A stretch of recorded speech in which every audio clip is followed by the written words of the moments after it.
You've probably heard of Me Before You and 5 Feet Apart.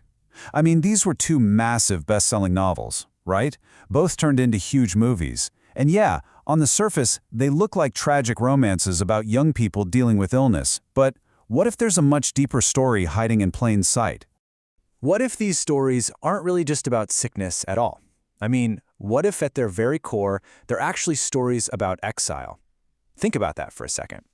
So, let's dive into that. We're about to explore a different kind of journey. And no, we're not talking about crossing borders or oceans. The journey we're mapping out today, it's all about a profound internal displacement. Okay, so we all get the basic idea of a geographical diaspora, right? A scattering of people from their homeland.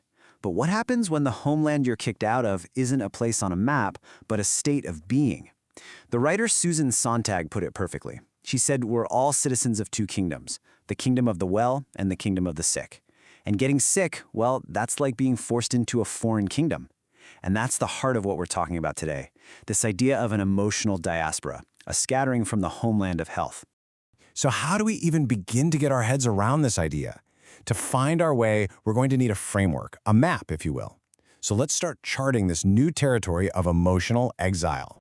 And here's the key term we're going to be using, and it comes from the research of Filza Dilshad Pathan. It's emotional diaspora. It's that deep, profound emotional displacement you feel when a chronic illness just completely turns your life into this unfamiliar, strange world. You know, it mirrors all the challenges of being exiled from your country, but the entire journey is internal. It's a journey from your old self to a new one. Now this is where it gets really interesting. This is basically our decoder ring for understanding this whole experience. We can use the classic characteristics of a diaspora, which were laid out by the scholar William Safran. Things like a deep sense of alienation, right?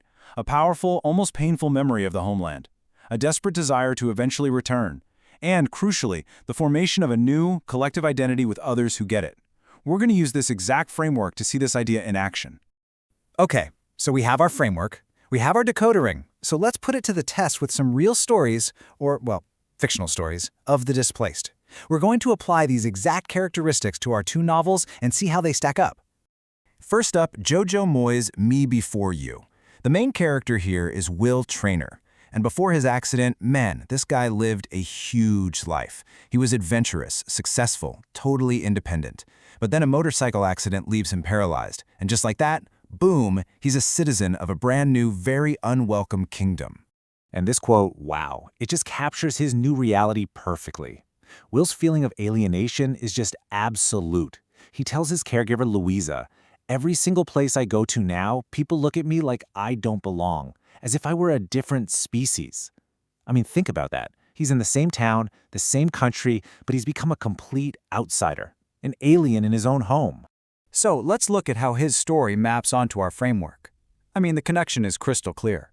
The memory of homeland? Oh, it's constant. It's painful. He's haunted by memories of his past, active life.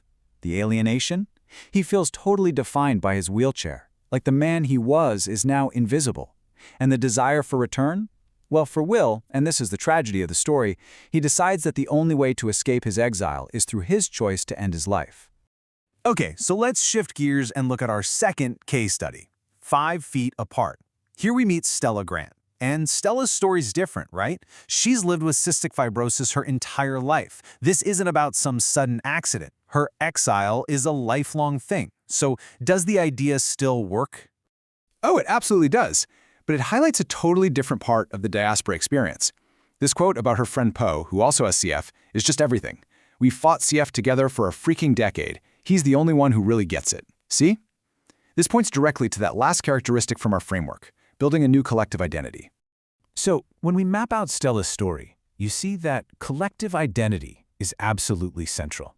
She builds this whole community through her YouTube channel and her deep friendship with other patients like Poe. They are her new countrymen, you know? They're the people of her new nation inside the kingdom of sickness. And she fiercely maintains a homeland connection. All of Stella's obsessive routines, they're not just about staying alive. They're her way of fighting to keep a link, any link, to that homeland of health. So, okay, we've seen how this framework really clicks with these stories. But this is so much more than just a cool way to analyze a couple of books. This gives us a whole new language to talk about illness itself. And that brings us to our final section, why this all really matters. Here's the big takeaway. The bottom line is this.